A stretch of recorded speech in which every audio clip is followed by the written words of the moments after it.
certo? Topou? Posso anunciar? Hã? Liberou? Ah, nossa senhora! Então vamos primeiro comemorar. Liberou. Aqui é o seguinte, para quem não sabe, nós estamos pedindo aqui, né, candidatamos Jundiaí para fazer em 2019 o Encontro Nacional de Chico Xavier. Essa foi por isso que a gente estava reunido ali em cima conversando, e tinha meio que um combinado ou uma reserva que talvez fosse para Catanduva. Aí o Juliano já ficou pilhando o nosso amigo lá de Catanduva, até que recebeu a resposta agora, que é o nosso grande parceiro, eu acabei de falar aqui, né, nós estamos lançando o livro dele aqui, foi o grande parceiro na Feira do Livro, então o Ricardo liberou.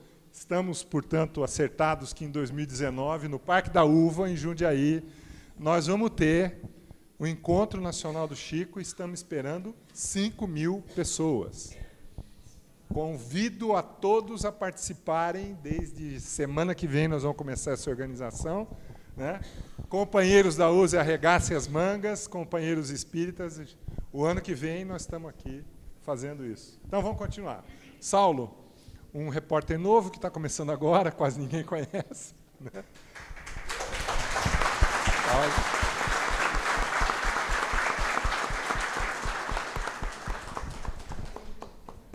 John Hurley, que é um cidadão leopoldense. Pedro Leopoldense, como é que eu vou esquecer o Pedro, hein, John? Biógrafo do Chico, por favor, aplausos para ele.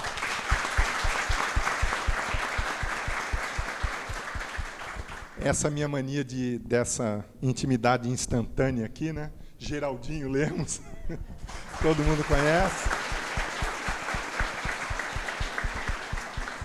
E um outro jovem escritor que está se lançando agora, o Carlos Bacelli. Quem quiser, tem os livros dele sendo ofertados lá no final, tá? Por favor, compareçam. Então, vamos falar um pouco do que vai ser o painel Chico Xavier é o Homem do Futuro. Yasmin fez um pedido para mim, né? Fala alguma coisa sobre como vai ser o painel, e aí eu estava do lado lá num trabalho, gravo. Chico Xavier é o homem do futuro que tem que começar a ser vivido hoje. Ele é um modelo próximo. Essa que foi a inspiração para a gente falar sobre isso. Então, a gente tem aqui um jeito de fazer as coisas, informal. Eu gostaria de começar com uma rodada de 10 minutos para cada um. Eu vou fazendo uma pergunta para cada um, e depois a gente tem um momento que cada um pode falar livremente e vocês fazerem perguntas. Nós não podemos passar muito das 9h30, 9h40, porque pessoas jovens como eu não podem ficar muito sem comer, que a gente fica com fome, certo? Então, vamos procurar ser rápido aqui. Saulo, por favor, se você pudesse começar conosco aqui, por que você diria que o Chico Xavier é o homem do futuro? O que você pode dizer para nós, em 10 minutos, por favor? Seja preciso, eu sei que você, como jovem repórter, quer falar bastante. Brincadeira à parte. Muito obrigado pela sua participação.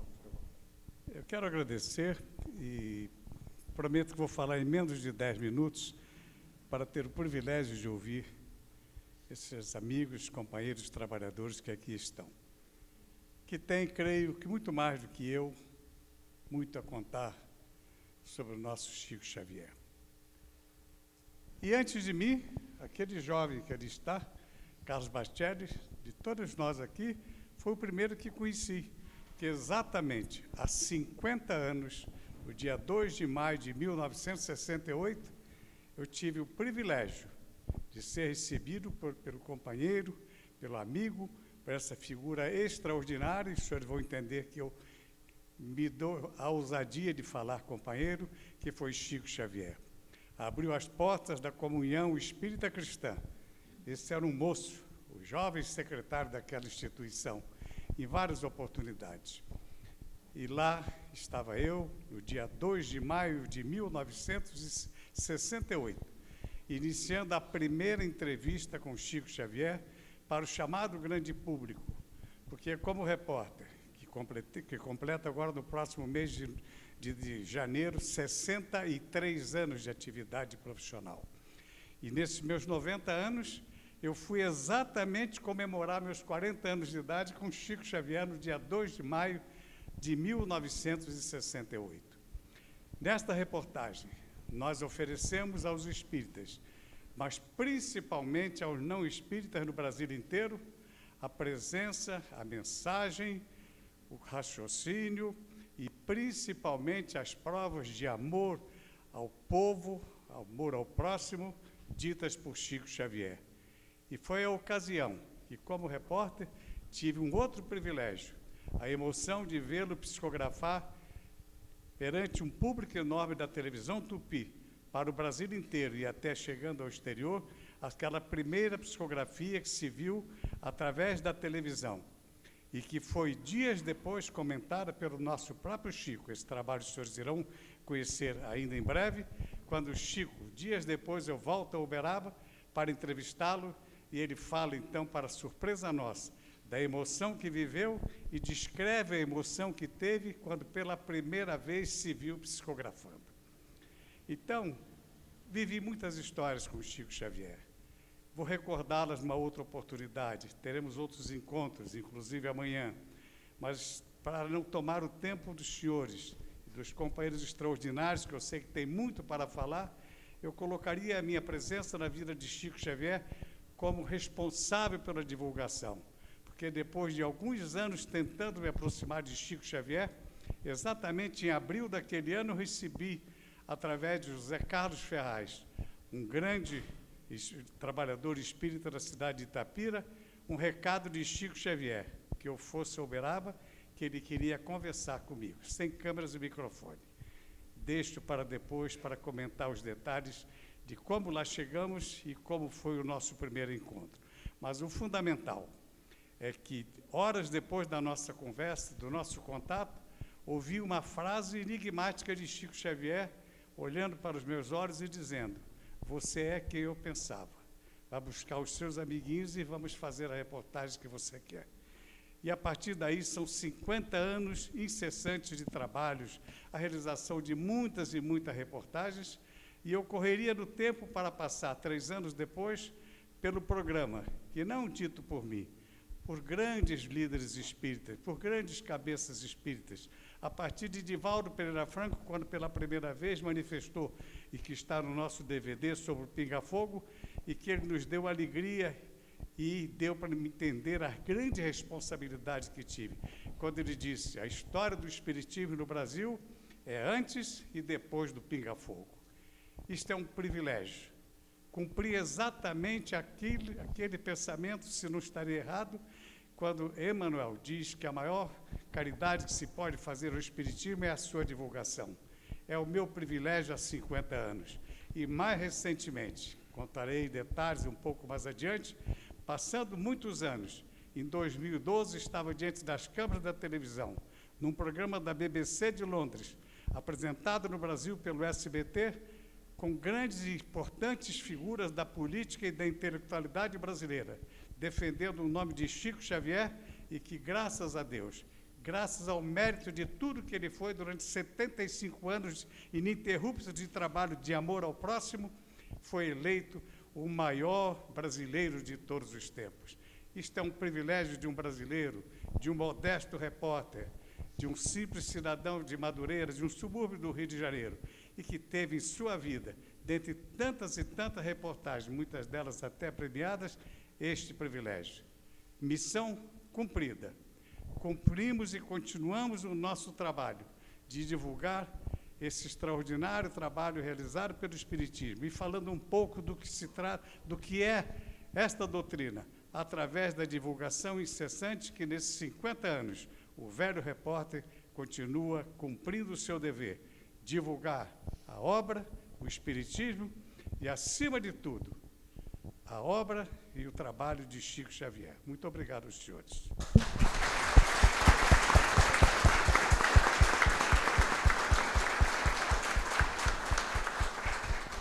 Eu acho que esse jovem repórter aqui tem futuro.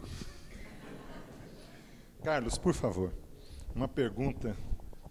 Como que você poderia dizer para nós que as obras do Chico Xavier impactam nessa transição para o mundo de regeneração? Bem, inicialmente nós gostaríamos de dizer que vemos em Chico Xavier o continuador de Allan Kardec. A obra de Chico Xavier desdobra o Pentateuco kardeciano. Chico Xavier reencarnou com uma tarefa definida. No entanto, Chico Xavier, em nossa concepção, foi mais que extraordinário médium. Ele não foi um simples medianeiro, um simples instrumento. Temos absoluta certeza de que Chico Xavier foi um dos codificadores. Ele participou ativamente, como continua participando ativamente desse movimento extraordinário que culminou com a terceira revelação, que culminou com a materialização da promessa de Jesus a respeito do advento do Consolador. Nós não podemos ver em Chico Xavier apenas e tão somente um instrumento de Emmanuel, não apenas e tão somente um instrumento de André Luiz e tantos outros. Não nos esquecemos de um fato narrado por um companheiro de São Paulo. Eles estavam participando de uma sessão de materialização em São Paulo, em um centro no qual se materializava o espírito do Dr. Kamura. Nós, igualmente, tivemos oportunidade de participar de uma reunião nesta casa espírita, com o médium Benedito, que já desencarnou, e a sua auxiliar muito prestimosa, Dona Guiomar, que também já desencarnou. E nesta sessão, o Chico estava presente. Ele havia ido a essa sessão de efeitos físicos para receber tratamento. Estava muito doente, atravessando uma fase difícil. Nessa sessão materializa-se o espírito de André Luiz, de corpo inteiro. E segundo os nossos companheiros, todos eles idôneos, segundo os nossos companheiros, Oswaldo Godoy, de São Paulo, que fundou a editora Ideal, quando André Luiz se aproximou de Chico Xavier, ele, André Luiz, espírito materializado, se ajoelhou em reverência. Então nós temos aprendido ao longo desses anos todos, como disse muito bem o nosso Saulo, desde a juventude, nós temos aprendido a ver em Chico Xavier muito mais que um médium. Ele foi o legítimo continuador de Allan Kardec. Não vamos aqui entrar no mérito da questão reencarnatória. Vamos ficar apenas no terreno literário, no terreno doutrinário. A obra mediúnica que os espíritos realizaram através de Chico Xavier trouxe o espiritismo do século XIX para o século XX e projetou a doutrina para o século XXI. Daí nós estamos realizando esses encontros nacionais e encontros regionais, em torno da vida e da obra de Chico Xavier, como muito bem disse o John, não com o propósito de idolatrar, absolutamente. Chico Xavier atravessou a existência se comparando a um pé de capim, a um cisco. Ele dizia que não era nada, absolutamente nada, e acreditava firmemente no que dizia. Não dizia por modéstia ou por falsa modéstia, como muitos de nós costumamos dizer que nada somos para que as pessoas digam que somos tudo e um pouco mais. Chico Xavier era sincero naquilo que ele dizia. E o nosso objetivo, quando falamos em Chico Xavier, quando o Posati está se propondo a realizar um documentário que, sem dúvida, será marcante, quando houve a possibilidade de Chico Xavier psicografar pela primeira vez diante das câmeras, na TV Tupi, por trabalho também do nosso querido Saulo Gomes, o Espiritismo mostrou a sua face na televisão, através de Chico Xavier. E hoje, Chico Xavier é uma pessoa cujo nome se confunde com o Espiritismo. Nós ousaríamos dizer que no Brasil, Chico é mais conhecido que Kardec. Ou, pelo menos, é mais próximo da gente, principalmente porque Chico é brasileiro, reencarnou, veio da Europa, reencarnou no Brasil com uma tarefa definida, que ele começou a desempenhar oficialmente aos 17 anos de idade, mas extraoficialmente aos 12 anos de idade, quando ele psicografou a sua primeira mensagem numa composição literária, numa composição, numa escola, Grupo Escolar São José, em Pedro Leopoldo, quando ele estava cursando o 4º ano primário. Ele vai fazer uma redação sobre o centenário do descobrimento do Brasil, e ele vê um espírito ao seu lado ditando o que ele deveria escrever. Então, extraoficialmente, aos 12 anos, guardando aqui as devidas proporções, igual a Jesus, que aos 12 estava ensinando aos doutores da lei, estava no templo ensinando, Chico Xavier, extraoficialmente, psicografou aos 12, oficialmente aos 17, dando início ali a um trabalho extraordinário, sem precedentes na história do espiritualismo, não apenas na história recente do espiritismo, porque o espiritismo tem uma história recente. O espiritismo não é nem de ontem, ele é de agora há pouco, ele é de 1857 para cá.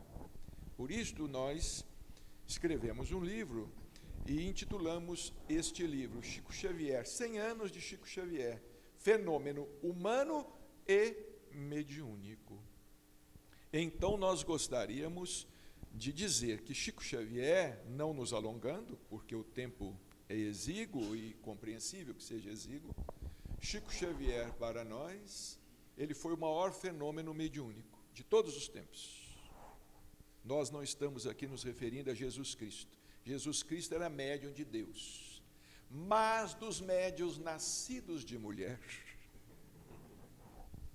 Chico Xavier foi o maior fenômeno mediúnico, sem dúvida alguma, porque ele ficou conhecido como médium psicógrafo, mas nós presenciamos muitas curas que aconteciam na comunhão espírita cristã, lá no grupo espírita da prece, de pessoas doentes, através das receitas homeopáticas. Às vezes a receita era apenas um pretexto para que a pessoa mobilizasse a sua fé, como dizia Jesus, a tua fé te curou. Chico foi um extraordinário médium de efeitos físicos. Quando ele se juntava com Peixotinho, que foi talvez o maior médium de efeitos físicos de todos os tempos, Francisco Lins Peixoto, Peixotinho, Chico dizia que médium como Peixotinho só aparecia na Terra de 200 e 200 anos. Quando Chico se juntava com Peixotinho e Pedro Leopoldo, Emmanuel se materializava de corpo inteiro, Dr. Bezerra se materializava de corpo inteiro, Meimei, tantos e tantos espíritos, Dona Cidália, que caminhavam, materializações luminosas, raríssimas, porque temos muitas materializações obscuras, mas luminosas são raras. Agora, como fenômeno humano, nós não precisamos nem falar, porque Chico Xavier é o primeiro nome, talvez seja o primeiro nome do espiritualismo no Brasil que nós podemos exportar. Porque o Brasil sempre importou santos. Nós sempre importamos pessoas virtuosas. Quase todos os santos que adoramos nos altares são importados. Chico Xavier é o primeiro nome que nós podemos exportar. Não apenas como o homem do futuro, como dizia o professor Herculano Pires, o homem psi, o ser interexistente, numa excelente definição do professor Herculano Pires, mas na bondade, na vivência da doutrina, da qual, infelizmente, muitos de nós estamos nos afastando.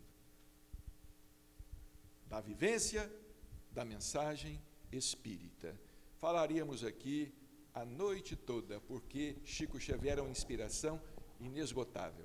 Mas o nosso tempo se esgotou. Muito obrigado.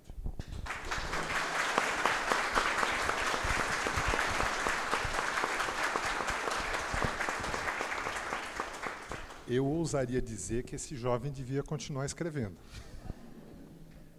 John, por favor. Você, como cidadão Pedro Leopoldense, biógrafo do Chico, conta para nós o que você mais impactou, o que você acha livremente que poderia servir de exemplo para esse tema que nós estamos usando aqui, da sua vivência, convivência, da sua experiência. E se tiver jeito de dar uma palhinha aí também para nós, dizer por que e como que a gente não deveria transformar o Chico num ídolo, né? Fazer uma chicolatria, que a gente tem um risco muito grande com isso. Obrigado. Bom, boa noite a todos e a todas. Posati, quero agradecer o convite. Aliás, quando nos convida para falar do Chico, é um prazer. Eu vou tirar a palavra privilégio, que eu usava muito, pelo fato de eu ter conhecido e convivido com o Chico por 21 anos. Porque a palavra começou a pesar tanto que eu troquei. Que responsabilidade ter convivido com esse missionário, esse apóstolo do amor e da caridade. Eu sou de Pedro Leopoldo, eu vim de uma família muito católica, mas eu cresci muito cedo ouvindo falar em Chico Xavier. E o que me chamou a atenção em Chico Xavier não foram as suas extraordinárias, Bacelli colocou algumas delas, extraordinárias faculdades mediúnicas. O que me chamou a atenção em Chico Xavier foi a sua humanidade, ou a sua divina humanidade. Não imaginava, confesso a vocês, de existir uma pessoa, como me diziam, ser Chico Xavier. Se nós reuníssemos todos os biógrafos para dizer quem foi, ele é tudo isso e um pouco mais. Nasceu simples, viveu simples, morreu simples. Com tanta bajulação, eu não sei como que esse homem conseguiu sobreviver. Eu vou parafrasear o biógrafo uberabense Carlos Bacelli, eu gosto muito desta frase, acrescentando algumas palavras. Chico Xavier não foi um anjo exercendo o papel de um homem. Ele foi um homem do mundo e no mundo exercendo o papel de um anjo. Psicografou 507 obras, catalogadas recentemente pela Casa de Chico Xavier em Pedro Leopoldo. trabalhou mais de 40 anos nas suas atividades profissionais, começou aos 7, 8 anos. E o que eu considero mais importante, Chico Xavier foi pai e mãe para os seus irmãos do segundo casamento.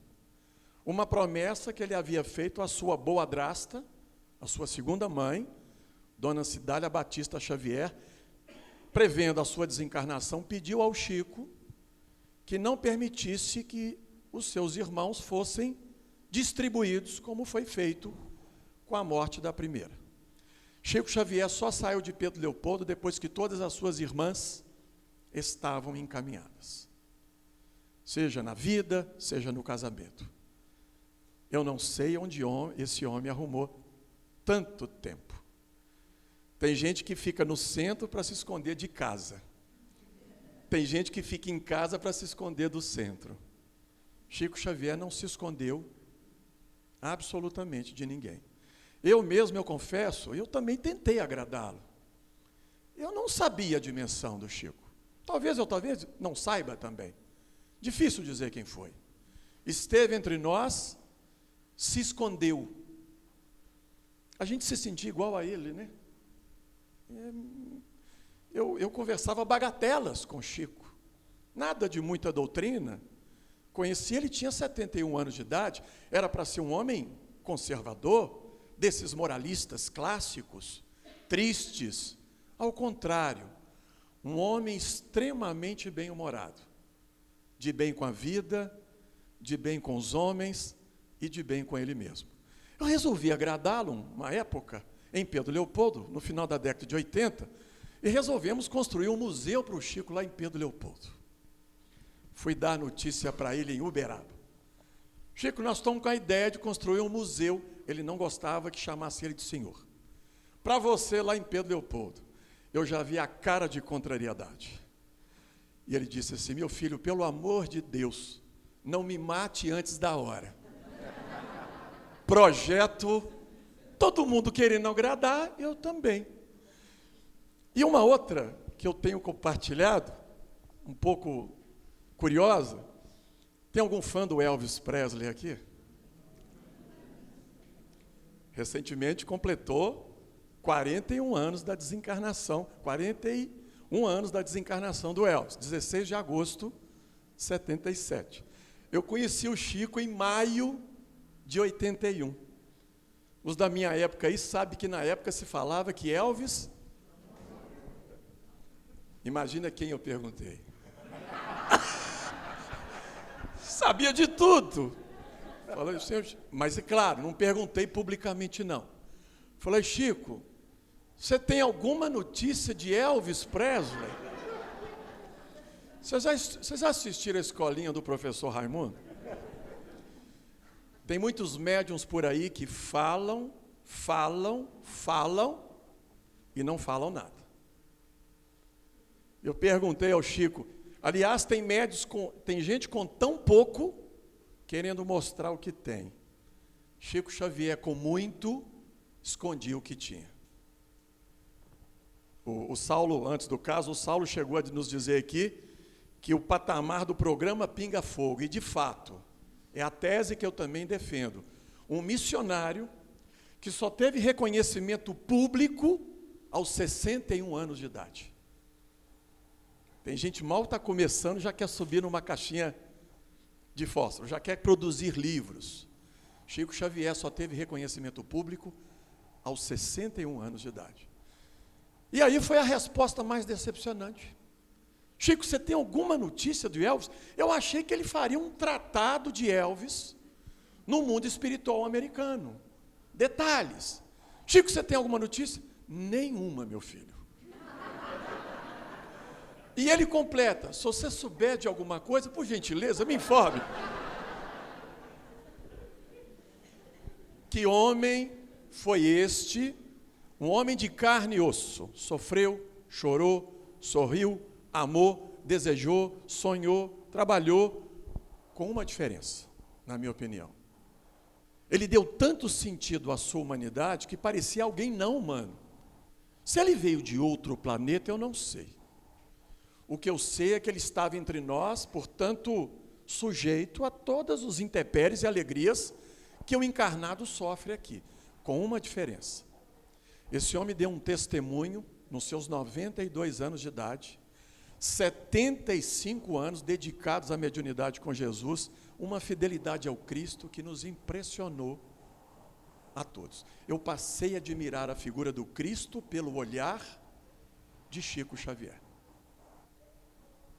Então, talvez isso tenha sido o maior legado. Ele viveu aquela máxima do Evangelho: amai-vos uns aos outros como Jesus nos amou.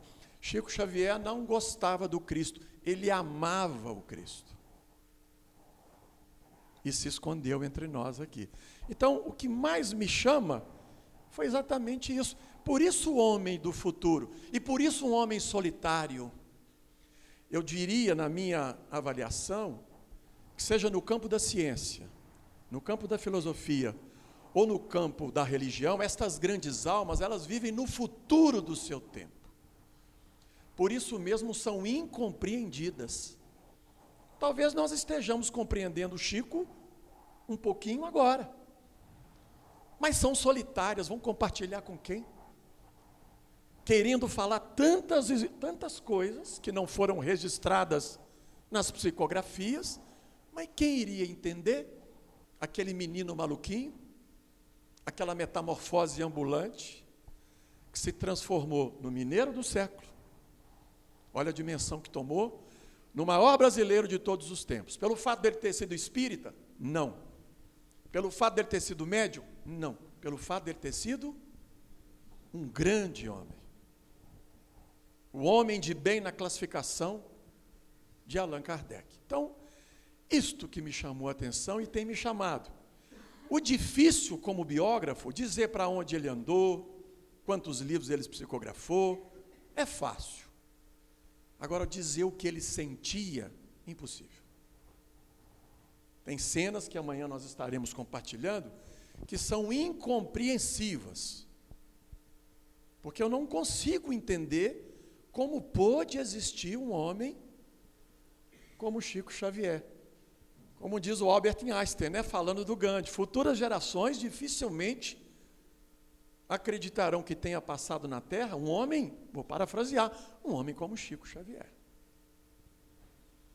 E parafraseando o evangelista Lucas, finalizando aqui as minhas colocações, se eu tivesse perante o Cristo, né, bem uma analogia aqui, se eu perguntasse ele sobre Chico, eu vou parafrasear aquela fala que o Cristo falando para Marta. Os espíritas andam inquietos com muitas coisas, porém uma só é necessária.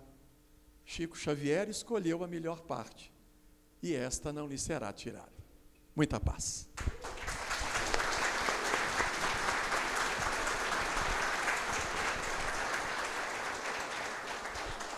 Não me sinto à vontade para fazer nenhuma piadinha agora. Geraldinho, por favor. Antes de você falar, eu quero fazer um testemunho rapidamente. O meu modelo próximo é o meu pai, que já desencarnou, e ele conseguiu o equilíbrio da vida dele, que tornou a pessoa que ele tornou, através do Chico. Então, isso tem um impacto muito grande na minha vida, e eu vivo dizendo que uma pena que os meus filhos não puderam conviver com meu pai. Então, eu gostaria, se você pudesse agora, falar aqui para nós alguma coisa que te tocou, algo pessoal, principalmente fazendo uma ligação com essa questão da humanidade do Chico, né? O que te impulsiona, o que você acha que pode compartilhar aqui conosco, já que o ano que vem nós vamos estar aqui fazendo um grande evento juntos, todos nós. Obrigado. Bom, é uma alegria muito grande estar aqui com vocês, aqui em Jundiaí, pelo convite do Juliano Posati. Obrigado, Posati. Obrigado aí à USE de Jundiaí. E esta casa de 115 anos, que é raro a gente estar numa casa espírita que já completou 115 anos de existência. O que mais chama a atenção, eu conheci Chico Xavier em 14 de outubro de 1981, em São Paulo, e já na minha primeira experiência com ele, eu fui convidado por minha tia-avó, que lá morava, Nair Machado Pascoal, e ela iria trabalhar na Cultura Espírita União, Centro Espírita União, no lançamento, o Chico estava lançando 2 livros, né, nessa ocasião, editados pelo CEL, lá de São Paulo, e ela iria trabalhar nessa noite de autógrafos. E me chamou em Belo Horizonte, eu residia lá em Belo Horizonte, e fui a São Paulo, especialmente para estar com Chico Xavier, que era meu sonho de juventude, porque, sendo de família espírita, e ouvindo esses casos de Chico, de Pedro Leopoldo, de Uberaba, de São Paulo, eu queria conhecê-lo, né? Porque era um homem muito diferente daquilo que a gente estava acostumado a conhecer.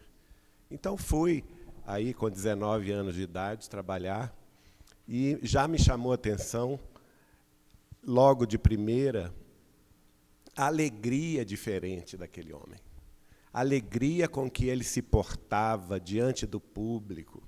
E nós estamos falando aqui, seguramente, naquela noite, passaram por mim, eu fiquei ali na mesa, abrindo os livros que depois ele autografaria, certamente 10 mil pessoas passaram naquela mesa, porque a reunião começou às 7h da noite, a gente chegou para preparar o centro, e o Chico chegou pontualmente às 8h, e a reunião começou às 8h, e se estendeu até às 7h30 da manhã do dia seguinte.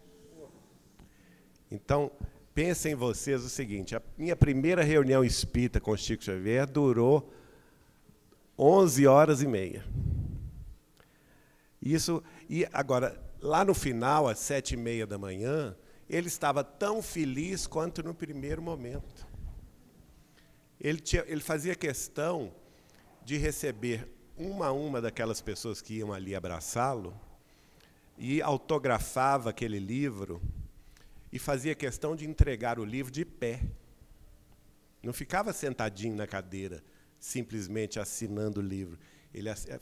Naturalmente, que ele se assentava para escrever, para autografar, se levantava para entregar o livro. E, com muita alegria, trocava ali 2, 3 dedos de prosa, como lá em Minas Gerais nós costumamos falar.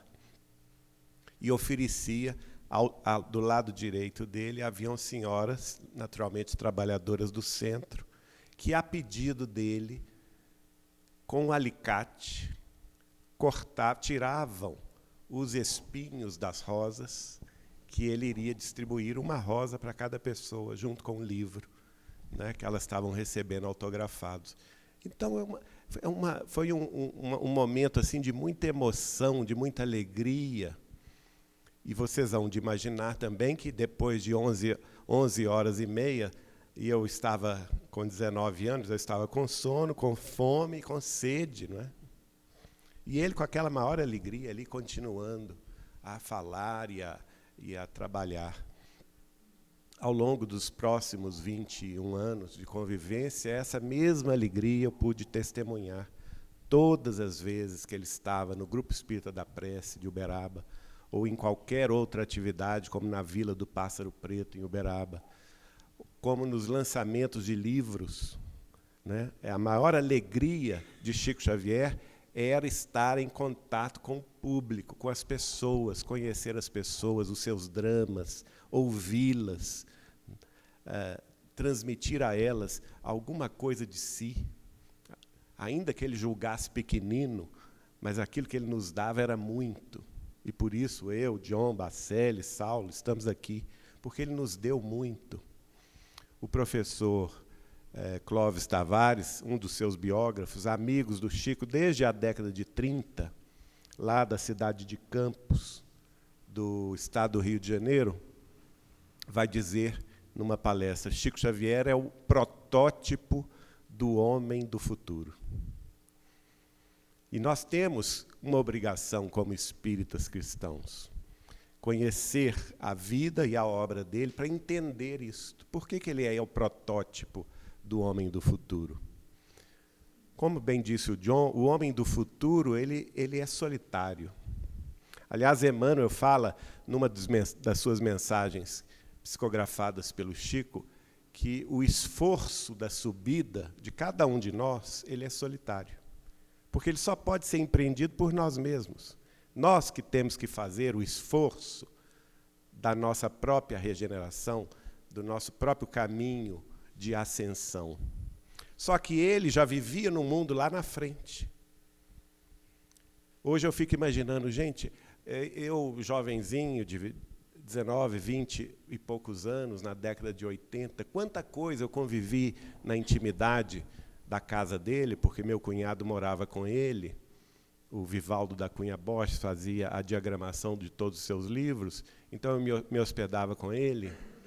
Além disso, minha família materna também, muito amiga dele, desde a infância dele, em Pedro Leopoldo. E quanta coisa, quanto tempo eu perdi, hoje eu penso isso, né? Que eu poderia estar ali conversando coisas mais úteis, mais interessantes sobre a vida, sobre o futuro. Mas, mesmo assim, ele nos deu muita coisa, não é? Hoje, convivendo com pesquisadores em vários campos do conhecimento humano, a gente fica estupefato de ver como que a mensagem que ele psicografou, consubstanciada aí em 507 livros, até hoje publicados, a maior obra em língua portuguesa do mundo, não é? Em número de publicações, Chico chega a ser o terceiro do mundo, só tem um russo que publicou mais de 1000 livros, e um árabe, um poeta árabe, que publicou mais de 700 livros. Depois deles é Chico Xavier, e depois de Chico Xavier, Agatha Christie, lá na Inglaterra, que publicou 490 livros. Então, veja, nós estamos falando de uma personalidade mundial, de projeção mundial, não é?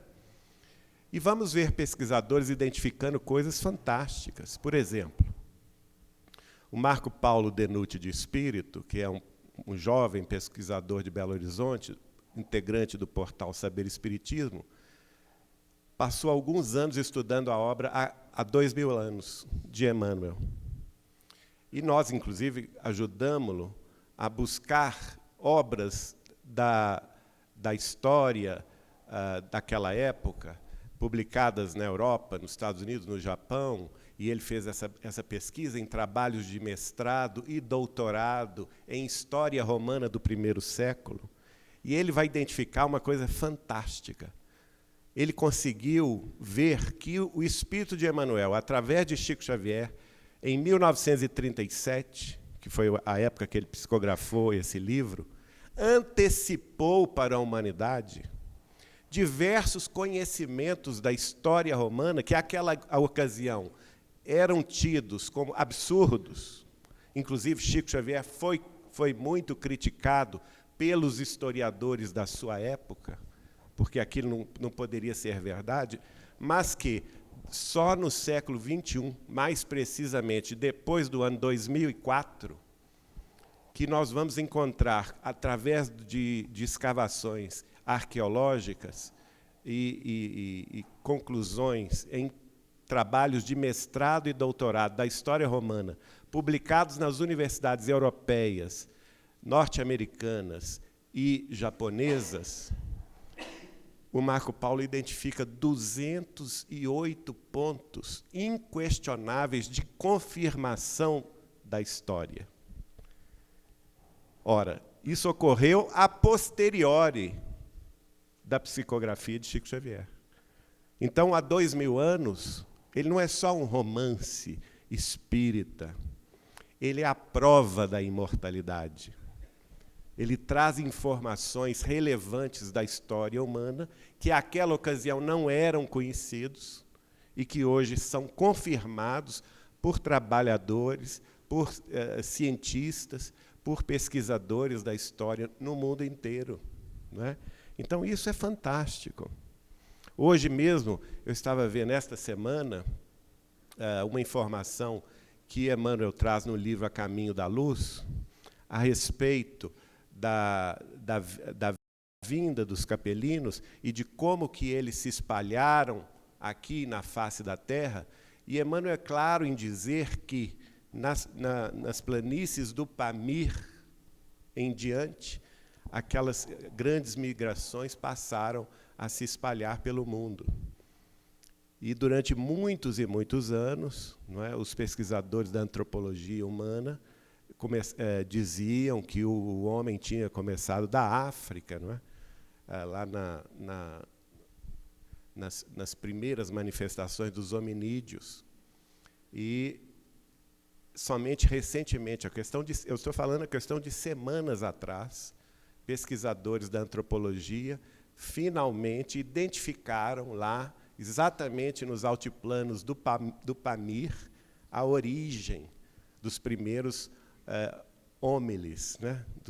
Das primeiras espécies de hominídeos, como Emmanuel havia afirmado em 1937, no livro publicado no ano seguinte, 1938, A Caminho da Luz. Então, vejam vocês, é o homem do futuro, não é? Há informações relevantes, por exemplo, que a mãe de Chico Xavier, Dona Maria de São João de Deus, através do livro publicado em 1935, Cartas de uma Morta, que foram confirmadas a posteriori. Lá ela fala claramente a respeito da existência de água no planeta Marte. E ela especifica que os benfeitores espirituais explicaram a ela que, pelas condições atmosféricas do planeta, essa água se infiltrou no solo, não é?